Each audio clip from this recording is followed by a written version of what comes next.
Hey everybody, welcome to episode 287 of Flicker Effect. Just a note before you start listening to this episode. In this episode, we will eventually talk about spoilers for the movie Us. Don't worry, we'll give you plenty of heads up before we do that. But what I wanted to mention is during that conversation, we actually talk about spoilers for another movie, The Invitation, a movie that came out in 2015. I bring it up because it's one of those movies that the spoiler aspect of it is really one of the main aspects of the movie. And if you haven't seen it, I thoroughly enjoyed it, and I would highly recommend you go check it out. So if you don't want The Invitation spoiled for you, you might want to go check that out as well before you listen to our spoiler section for Us. So you have been warned that not only will we be talking about Us spoilers later in the show, but there'll be some spoilers for The Invitation as well.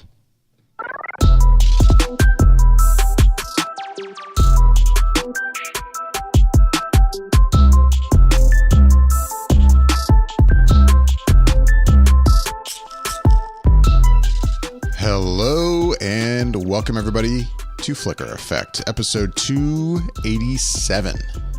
It is Sunday, March 24th, as we're recording this. I'm David Lotz. Joining me this episode is Bobby Jackson. Hey, what's up, everybody? Yasha Wilson. Hey, everybody. And Michelle Hillard. Hello, everyone. Hello, everybody. Quick reminder, if I haven't reminded in a little while, hey, we have another podcast, by the way, Spoiler Effect.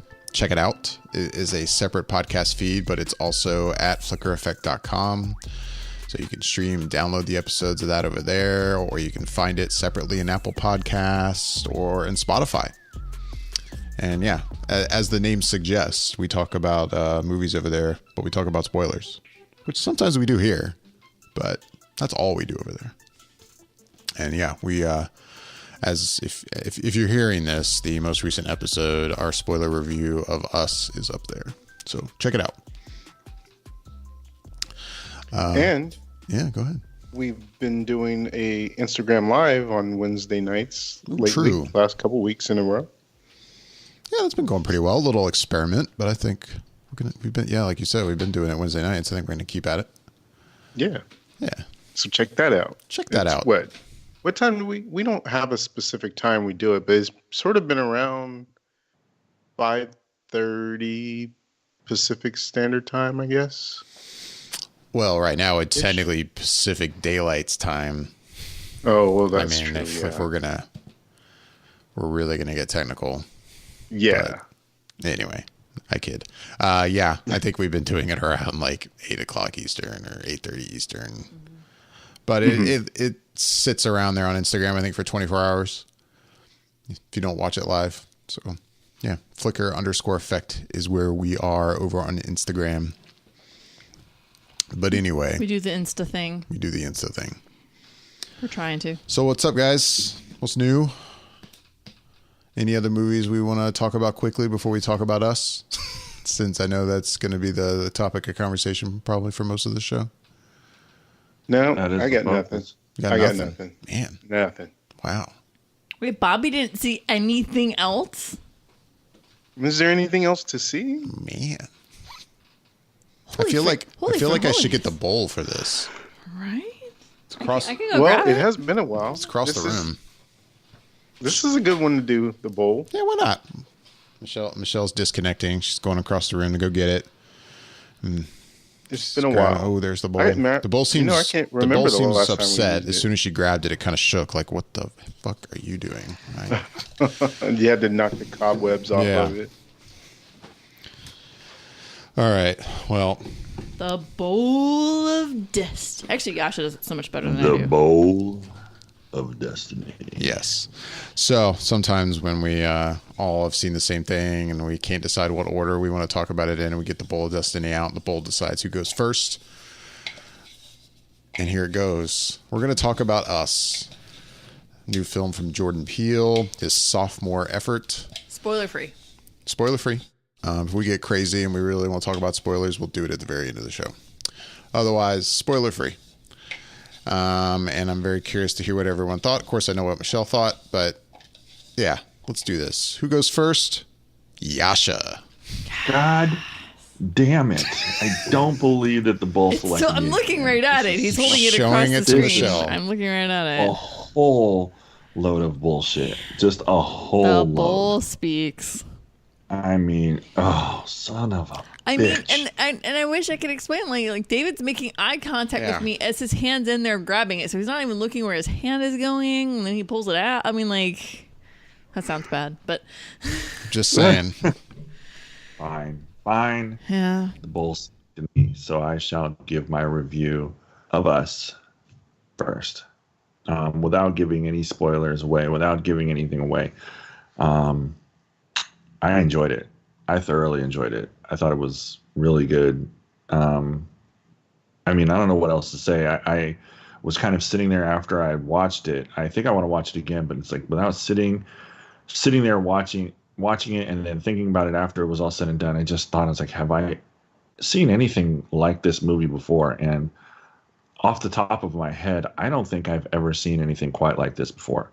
When it comes to story, how creepy it was, how original I felt that this, the play was, the screenplay was, the dialogue. I mean, it felt, I felt like there could be exploring a lot more when it comes to an explanation of things. But as I was talking to people about the film, I said, I was like, a lot of times when it comes to a horror film, you don't necessarily need an explanation as to how things are. It's just kind of, that's how they are, and it's come about. And that's part of the fun when it comes to the chaos that's happening in this story that you're watching. And that's kind of what I'm taking away with Us, is that it doesn't necessarily need a whole lot of explanation.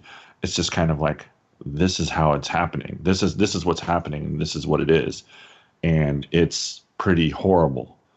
I thoroughly enjoyed the film, and I think I do want to watch it again just so that I can kind of wrap my head around a little bit more, because it was definitely a mindfuck. Like, it was just an interesting story. And I commend Jordan Peele. Like, I mean, he nailed it again for me. I mean, I thoroughly enjoyed Get Out. I thoroughly enjoyed Us. And honestly, I can't wait to see what he does next. I don't know if we know what he's going to do next, but I'm all in. I'm definitely going to watch whatever this guy does, not only for humor, but for suspense and thriller. I think he's nailing it. And I think this guy's got a lot of stories kind of wrapped up in his head, and it's kind of fun to watch and see where he's going to come with next. And you liked it more or less than Get Out? No, I liked probably Get Out more, but I did thoroughly enjoy this one as well. All right. Well, that's one review down. I guess I'll get the bowl back out. The Bowl of Destiny. All right, here we go. Bobby. Oh, nice. I like the way that worked out. I was gonna say, actually. how man? This is interesting. Kind of crazy. Since you two have already gone technically in a way, Right. Even though It worked out even though you that guys haven't heard our opinion, but exactly, yeah. But yeah, for me in my book, this makes 2 for 2 for Jordan Peele. I loved Get Out from the first time I watched it, and I thought Us was able to go down the road of a more traditional horror film, but it was still able to do its own thing, because this movie, it has heart and characters you root for, same way that Get Out did, and this one just does such a good job of adding the humor just like at the right moments, and he's seems to be really adept at that. Obviously, having that comedic background, he knows how to weave that in just to slightly cut that tension, And the score in this one, I actually found myself paying attention to, maybe because of what he did with Get Out, but also in this one, there's just this music has these really kind of creep out sounds to it. And then anytime I feel like I hear weird chanting in a score, it just instantly makes your skin kind of stand up a little bit, because it has that weird connotation to it when you hear the people chanting whatever it is that they're saying.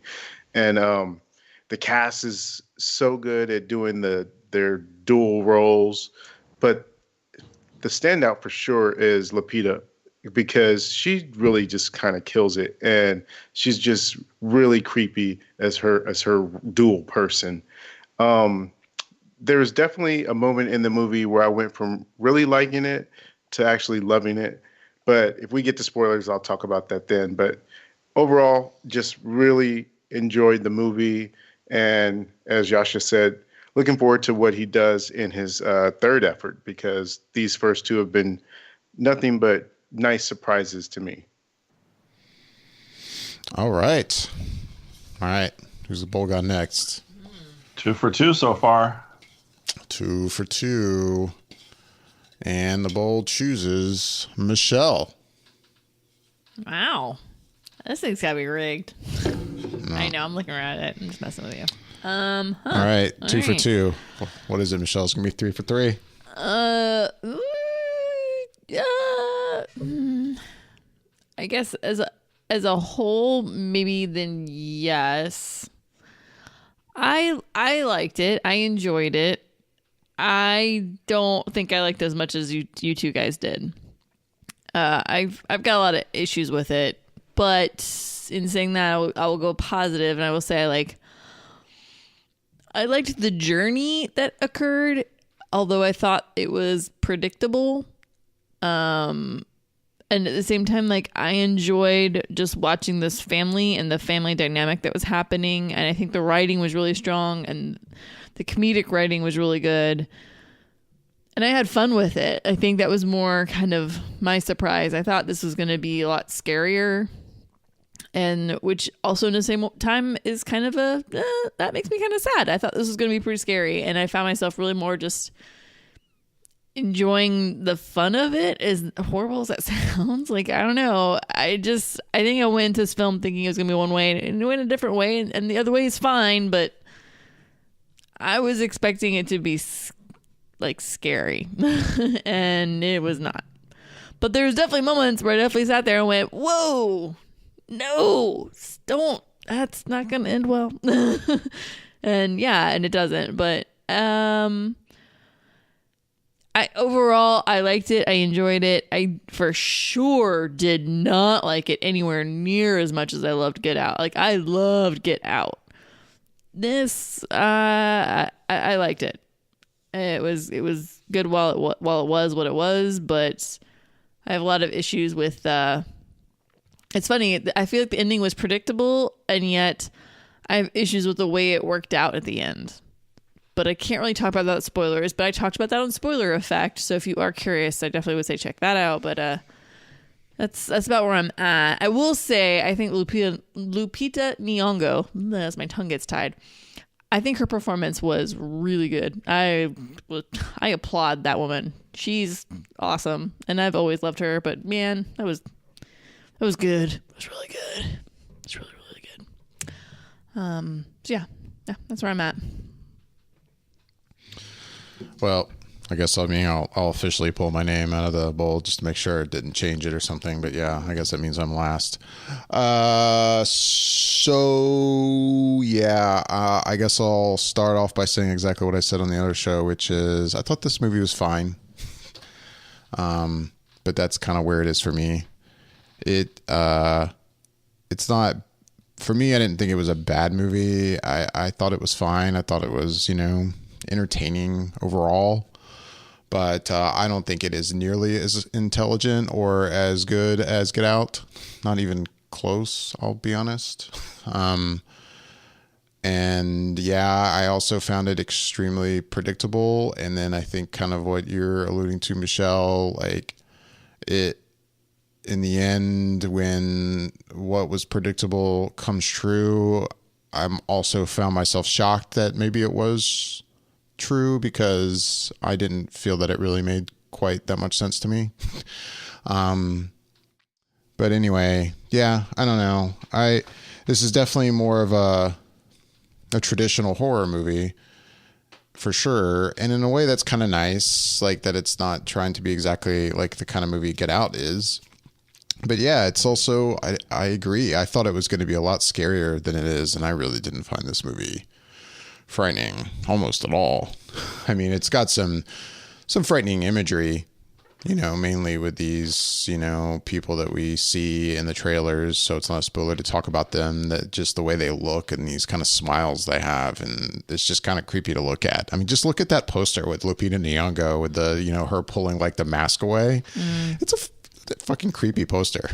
Like I'll definitely give this movie that. I love that poster. Yeah. But, overall, yeah, I was bummed by this movie. And it's one of those movies too that, I end up kind of putting my hands up and going, I guess I just don't get it, because I find I am in the extreme minority here. I mean, I look at the Rotten Tomatoes score. Now that I've watched it, I've listened to one spoiler review on another podcast. That's really it. But I've seen kind of the general consensus, and for the most part, it seems everyone really likes this movie. And I guess I just don't. It didn't quite work for me. Like, I will say overall, I find it fine because I enjoyed this cast. I enjoyed the family dynamic, and I enjoyed the humor that's in it. And I thought it was a really good balance of humor to horror. Some movies don't really handle that balance very well. They do way too much humor or not enough sometimes. This one, I thought it's just right. And there's no doubt Jordan Peele is a talented filmmaker, but I just think this story is not quite there. And for me, when it comes to the fears of a sophomore film and what we see happen a lot of times with second movies with directors who make stand out really great films right off the bat, for me, this is the exact representation of that. Like, yep, this is what I don't want to happen with the second movie. And that's what happened for me here. So wow. I was that not is a scathing review. I said the movie's fine. I wouldn't say it's scathing. Yeah, I mean, scathing. I find it disappointing. I find it very disappointing. Yeah, I think it's like when I hear things like, "Oh, he's broken the sophomore slump," I'm like, I wouldn't go that far, guys. Like, I feel like you're giving it that's the reviews that I'm hearing, and I'm like, I don't think I could say that. I feel like this was a solid sophomore film, like, in my opinion. And yeah, for me, I know that there's a lot of interesting references, and he's definitely very smart about everything he's including in his image. He's one of those directors that seems like there's nothing sitting in the image that shouldn't be there. There's like almost a meaning to everything. And in one sense, I applaud that. I love that in directors. I've talked about that with directors like Edgar Wright, who like every little thing he does, exactly how he shoots it, how people move, like it all, like he thinks through everything. And in a way I can sense that about Jordan Peele. But at the same time here, as much as that's nice, I don't find the story to be that good. So that's where I am. Sorry, this wasn't a 4 for 4. Like I said, like even mine, like I feel like, yeah, 3 for 3, kind of 2.5. Like I guess on the half. Like, yeah, I didn't like it as much as Bobby and Yasha, but I didn't dislike it, I think, as much as you did. I'm somewhere in the middle with it. Mm. Yeah, and I mean, that's what we talked about on the other show, too. I could definitely tell you liked it more. But hey, this movie made a lot of money. Yes, it did. Yeah, it made it crushed it. over $70 million in its opening weekend. So easily at number one. I mean, according to this, a budget of $20 million. Like, yeah. What? They're laughing all the way into the bank right now. Like, that's huge. Even like we've talked about before, on the second weekends, if they drop off half, they've still cleared their production budget for the movie, essentially. So that's all kinds of awesome, just awesome. I mean, I don't know. I thought I had heard it was tracking to like open in like the 40 range. Is that right? Yeah, I think at one point they said that it was about 40, 45. Yeah. I felt like it was going to be higher than that. To me, it just seems like it's another case of them underestimating that black audience, because I think a lot of people who showed up for Get Out that were black, and they wanted to see this because now Jordan Peele, if he wasn't on their radar before, then he was definitely after Get Out. And so now it became that thing where, a lot of people that voice doesn't get heard a lot in terms of, I think, when they're taking into account who's going to go see some of the movies that come out. And that's what ends up overpowering the box office predictions a lot of times, whether it's the Medea movies or how it happened with Black Panther, or even with the Creed movies that happen. And now with this, I think they just sort of underestimate every time when the black audience is going to show up for something.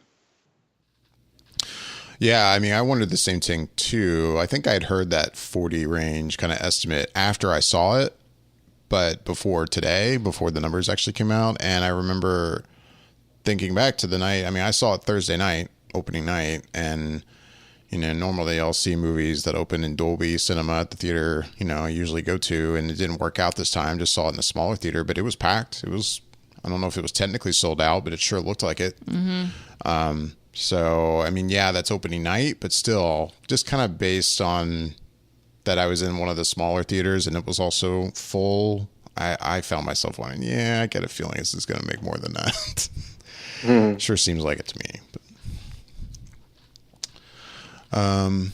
I mean, you guys want to talk about spoilers? I mean, it seems like we kind of ran through our spoiler-free talk. This is a film that's really kind of difficult to give a really a decently in-depth review without going spoilery, I think. If that makes any sense. Yeah. It's almost like we just can't. Otherwise, we'd be like, okay, well, that's the show. Beep. Right. All right. Well, with that, we're going to talk about spoilers for us. So if you haven't seen the film and you're curious to hear the spoiler portion, I would recommend seeing it first and come back and check it out. All right, guys. Well, with that, we're going to talk about spoilers for the movie. I don't know if we just kind of want to go back in order of the Bull gave us, or if anybody wants to jump in with anything, just jump right in. Feel free. Let's just do this thing. Let's just jump in. Let's just get crazy. Okay, so Bobby's like, I've got a list. I've written down things.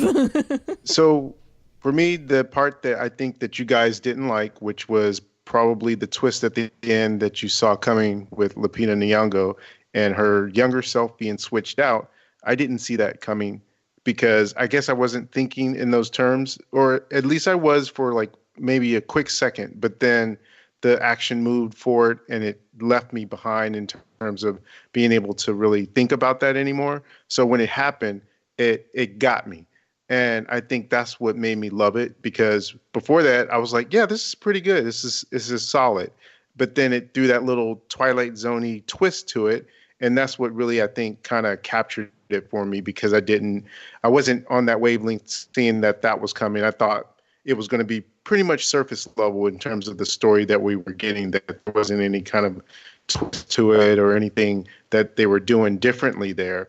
But I think that's what really kind of captured me in terms of that. And just, I really love that last sequence too, between Lupita and her doppelganger, just because the way she was moving when she was trying to attack herself or the other side of herself, and she was just kind of doing these dance moves that she was doing from ballet, but just so effortlessly moving against and away from any attack. And I think as I left the theater and I started thinking more about the movie and thinking about what that meant for her to have replaced herself and how it inverted things, it just started to really kind of make me appreciate a lot of the stuff that was going on before in the movie, even more so. And just the little things of like when Lupita is looking out into the yard, but you see her own reflection in the mirror and how she reacts to certain things, and just like little stuff, like you said, David, that he puts stuff on the screen that he is fully aware of and how it connects and how it has a through line through the movie. Same with Get Out. And I saw a lot of that similarity as I started to remember back to things. And so I think that was one of the main contributors to why I really loved it. But then the other aspect of what I loved is that it did something that a lot of horror movies don't tend to do, in that it didn't keep it insular. It wasn't just this isolated people at a camp that get attacked by somebody and then it just becomes urban myth or folklore. No, this thing was widespread. It happened across the whole town, of Santa Cruz.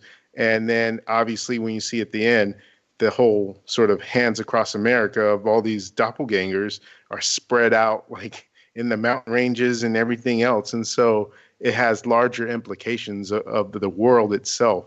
And I think I liked that was a thing as well. It wasn't just like this family had this crazy incident this one time, and then it just becomes this thing that just becomes a regular story. But no, this is a large world implication kind of thing. And I think that's what I really like is also. Yeah, I mean, I would say in terms of that twist, I guess I get what you're saying in that, yeah, like if I experienced that and truly it had been like oh my God, I didn't see that coming, I could totally see why I would probably have also enjoyed the movie a hell of a lot more than I did. I mean, and then for me, I guess the way it worked out for me was that like as soon as that scene happened in the beginning of the film where she obviously is seeing like basically herself, and then they're back in the car, and then they're like at this doctor's office or something, and she's playing with her toys, right? As soon as that's going on, I'm thinking, like, is this the other girl now? Like, did they swap? Like, and then the movie plays out, and as the movie's playing out, and I'm seeing everything, act out, I'm like, well, I'm still have that in the back of my mind, but I'm starting to dismiss it because that's not quite making sense to me anymore. Based on the way she's acting, she seems truly frightened in a sense like the original girl would be, not like the doppelganger. And I get, thinking back to it that, you could say, well, now she's lived this life and she has this family now. She doesn't want to basically run into having this ruined for her. But I don't know, at least when I think back to it, having only seen the movie once, I have a hard time imagining that's how it seemed to me. Like, but I am curious to see the movie again, almost just for that reason, just to watch it again, to see how that character is portrayed with knowing that she's the doppelganger, and that, like, I mean, I don't know, there's something about it that doesn't quite work for me. Right. It seemed to me like she had forgotten that she was the doppelganger. And that's the part of it, and I agree, and that's the part of it I don't quite understand. I mean, I get that she was young. Okay. I get that, and you could make the argument she was so young and that she lived this life that you could have forgotten that part of your past. But I mean, she was young, but she wasn't that young. Like, to me, she wasn't young enough for me to buy into that she just forgot. And especially considering when she goes down there and she listens to this whole explanation, which that really made me roll my eyes. That's a whole other the exposition dump from the main, quote unquote villain. Her reaction to all of that, like she truly seems like this is completely new to her. Going down here to this place is completely new. It's, at least that's the way it seems to me. And that's the part of it that doesn't quite work for me. I think why that part kind of did work for me. I agree. I don't necessarily think the exposition dump works quite as well as it may have been intended, especially the explanation behind it, because there's still a lot more questions you get from this experiment that was being done. But I think what worked for me was just the idea of me sort of thinking everything and how it played in my head once you realize that she was the person that was underground initially, because it made sense to me at that point why she wasn't able to talk for so long, because she was that person underground, so she couldn't talk. And it wasn't because she was traumatically experienced this thing that made her able to talk. She couldn't. And then it made sense why the one who was the real girl was sort of looked at as the leader and savior, is because she could talk and she was different than the rest of them, but they didn't really know why per se. So it made sense why because at first I was wondering why would she sort of seem like she was the leader of all these people, and once you kind of think back to everything, it started to make sense. And I think that's what made me start to really love it, is because of the layers of it. Other than that, like I said, it seemed like it was a pretty straightforward film for most of the time. And then once I started thinking about it and had it sit with me a little bit, it started to really make my brain kind of go, oh, wow, all these different things were at play that I didn't realize until I saw the whole thing and could rewind it back in my head. Yeah, I think my thing was, the reason I caught it was kind of what you were saying. They were like, they're in the psychiatrist's office and the mother is like, I just want my daughter back. And she's not talking to them. And I don't know, it all kind of seems so like, oh, something's up. I think they might have switched. Like, I caught it fairly early, and as the movie keeps going on and on and on, I'm like, yeah, she totally switched. Like, so like I figured it out, but at the same time, I still kind of enjoyed the ride of getting to that point. However, we get to that point, and I feel like it just, I don't know.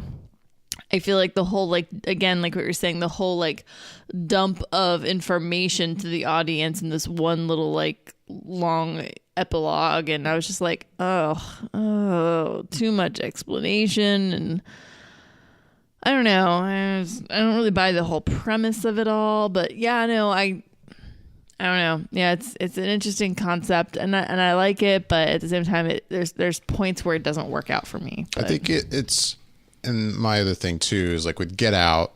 I mean, I get horror movies. You have to suspend disbelief to a certain extent. Yeah.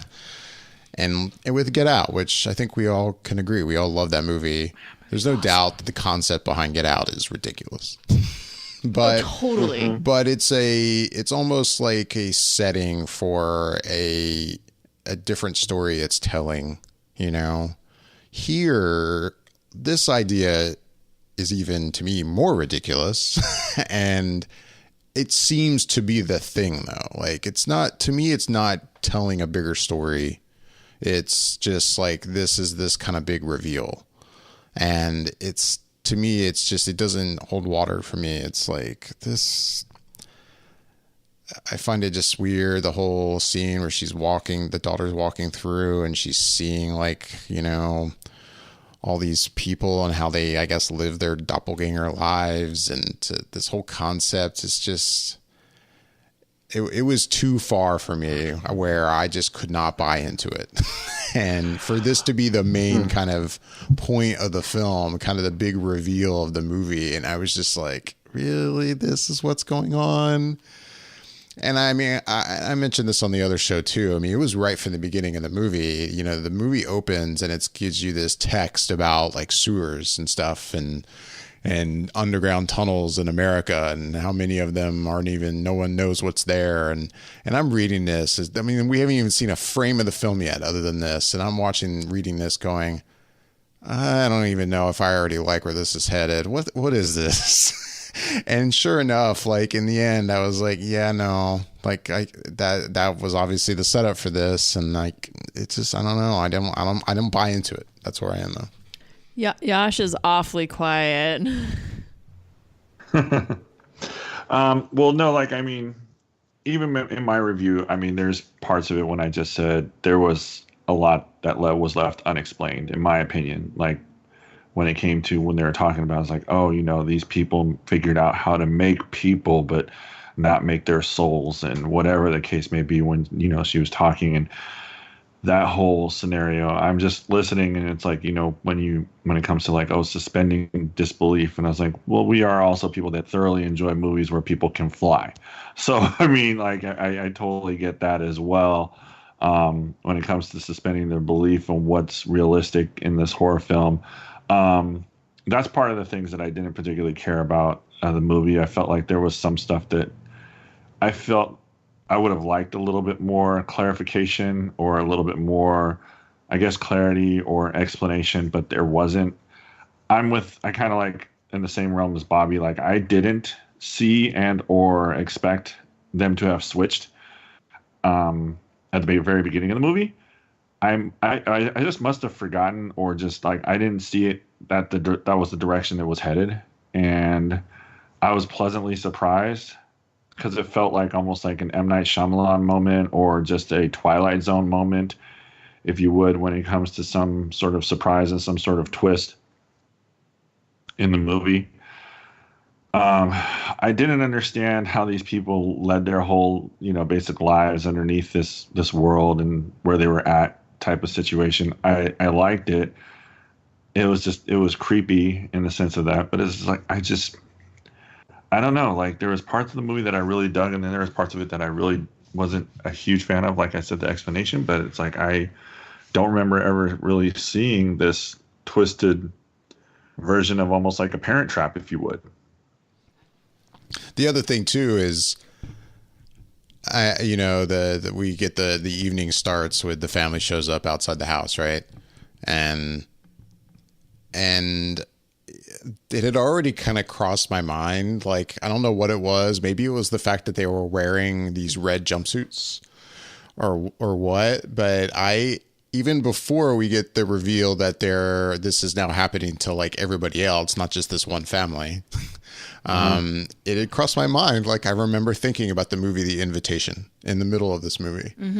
And then sure enough, when we get the scene with Elizabeth Moss's family, and then sure enough, it's revealed that their doppelgangers have shown up and are killing them. I was like, wow, now I really feel like this completely feels like it was an inspiration to this film, The Invitation. Yeah. It feels a lot like that.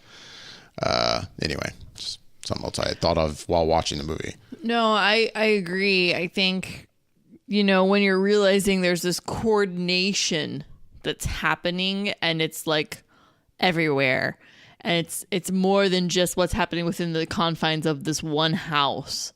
It's all the houses. It's all the it's like I think about that and the coordination of it all. Like, as soon as I realized there's a coordinated attack happening, I thought about The Invitation, because at the end of that movie, the big reveal is, and here's a spoiler for that movie you guys haven't seen, it's a big coordinated attack. There's lanterns that are lit that are red that help coordinate what's happening around the globe. And it really echoes of that. And on one side, I really kind of love that, because I did enjoy The Invitation. I didn't love it as much as you did, but I liked it. It's good. It's a cool idea. And I think that was kind of like this is kind of cool. And that was one of the things I did enjoy in this film, is I liked that. I liked the idea of coordination. Let me clarify, because I have issues. My whole issue is these doppelgangers being tethered, or I should say the tethered, living their life, doing the exact same thing, but in basically the underworld where they are living. And then suddenly one day they can just turn it off and stop and start coordinating this whole attack. I'm sorry, Spreckenzy come again? How does that work? Like, do you know what I mean? I mean, I guess I know what you mean. And we talked about this on the other show, and I could see the theory being that Lupita Nyong'o's character, who is now like a normal person who is in this environment, is almost like the stone that is dropped that kind of changes everything down there. Right? And you could argue that she, as this normal person, could make these people more, I guess, aware of themselves and that able to do that. Have to do what they're right. Apparently, otherwise, I agree with you, but I could see that could be kind of the thought process there, is that she was able to kind of shake everybody out of it and like, look, listen to me, think for yourself. Right, chosen one. We're going to do this thing. Yeah, I guess so. But at the same time, like, I didn't like it for those reasons, but I liked it that it was like this huge coordinated attack at the same time. Does that make sense? Mm-hmm. I loved it and I hated it, and I loved it and I hated it. Like, right. Back and forth on it. What I did like, though, was that humor. The humor in it was great. Yeah. I thought the humor was awesome. Was it Winston Duke that plays the father? Yes. Yeah, he's great. He was in Black Panther. Yeah. Dude, he was great. Everybody was great. The Everybody kids was were great. All Everybody the acting was great. in this movie is great. Elizabeth Moss is fantastic. And that scene of her like silent doing this whole like makeup thing, like I think that entire scene is her as her doppelganger. Elizabeth Moss's portrayal was awesome. Like the whole like makeup thing and going through emotions and like fake laughing and like trying to understand how this feels looking in the mirror. But then even like when she like starts to attack when she starts to attack Lupita Nyong'o, and then she pulls back, and then she sees her, I'm using air quotes, spouse being killed on the boat. She goes through emotions, but is she really sad or is she really and she's even playing with her own emotions in this moment. And you're watching it, I'm like, gosh dang it, Elizabeth Moss, this is why I love you. You are a really great actress. Like, you are conveying ridiculous things right now, and I love it so much. It's so good. Yeah, she's supremely talented. Yeah, I was like, dang, girl. Yeah, get it. But, no, the humor. Like, I like a lot of the, like, really kind of disturbing, inappropriate jokes about killing things and people and, like, the conversations with the family. It's fun. Like, I kind of was like, this is great. The argument when the car about the death kill really got me. Like, that was pretty funny.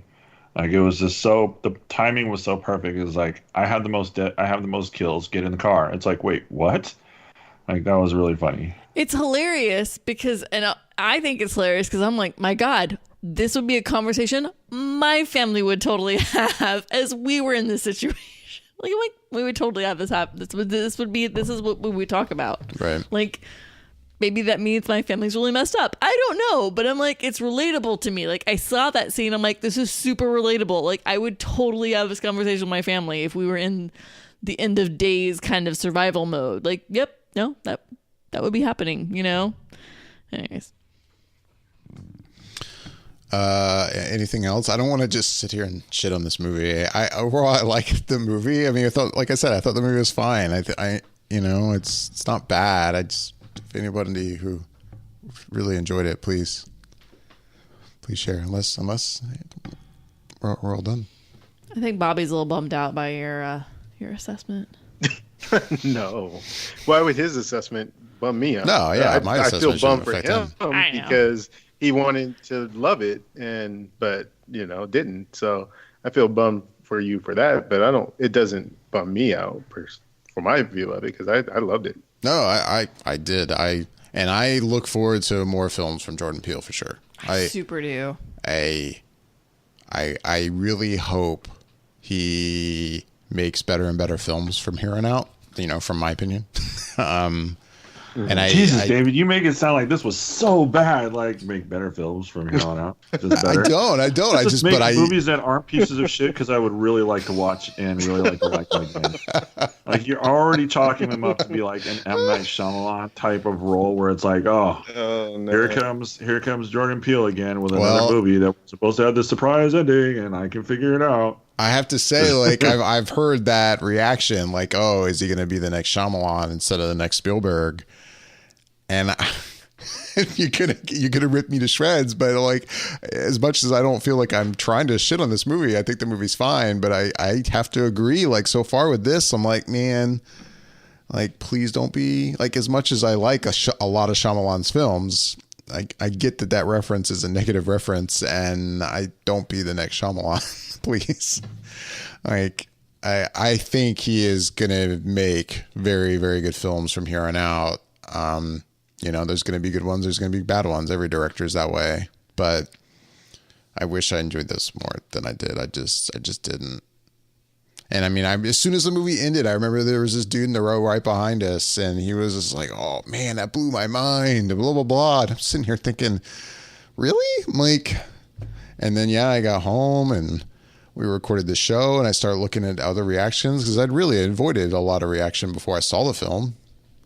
And I was like, oh, wow. Like, I guess I'm in the extreme minority here. I'm like, oh, okay.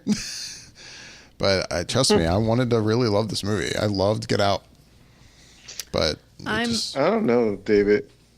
I think I don't think that it's good that you don't like it, but I think that it's good that you're honest about not liking it as much as you hope. Yeah, I mean, I can understand your take on it, like being a 50-50 or a 60-40 when it came to in parts that you enjoyed and parts that you didn't. So I totally get that. Like, I mean, and it is. I poke fun, but at the same time, I totally understand where you're coming from with all of you laying it out. I mean, honestly, if I saw the movie kind of like you did with your eyes, like being able to figure it out so quickly, I might be as frustrated with that as well. And there have been movies when you said stuff and it's like, oh, this movie was great, and I'm just like, I thought the movie fucking sucked. Like it was just like, it was like this was garbage. Not sure why I watched it. Want all the time back that I spent on this movie back, and trying to forget it as quickly as I saw it. But I know it's not that type of visceral response, but I totally get where you're coming from. Right. I think I'm really looking forward to the Twilight Zone. Like, oh God, me too. Oh, like I'm really, really looking forward to that right now. Like, I think it's really going to be awesome to watch what he can do with a few minutes, like a short story basically, and encapsulate it in a few minutes. And I think it'll be really good to watch those. Well, with that said, I mean, what's his real position there other than host? Is he like a producer on it, or? I thought he was a producer. Yeah. He pushed for he pushed for this. Right, so he's a producer, but he probably didn't direct any of these episodes. I mean, maybe he did. Maybe they have him direct one, but I'll have to take a look. Yeah, I'm just kind of curious, like how much his hands are in that, other than the host role and I guess producer I'm role. sure he's jumped in there in the director's chair a couple of times. I would think so, because he was really pushing for this to be done as a whole. Like, this was a pet project of his. Like, this is a passion pet project of his. So he's in it for sure. Like, yeah, I'm looking forward to it. No, I think he's pretty involved. Gotcha. All right. I think that's going to do it for our episode this week. As always, we'd love to hear back from everyone listening. You can email us at feedback@flickereffect.com. You can also find us on Twitter and Instagram at flicker_effect. These episodes in their audio form are also on YouTube. You can find us over there, youtube.com/flickereffect. With that, I'm David Lott. I'm Bobby Jackson. I'm Yasha Wilson. Not Michelle Hillard. Thanks for listening.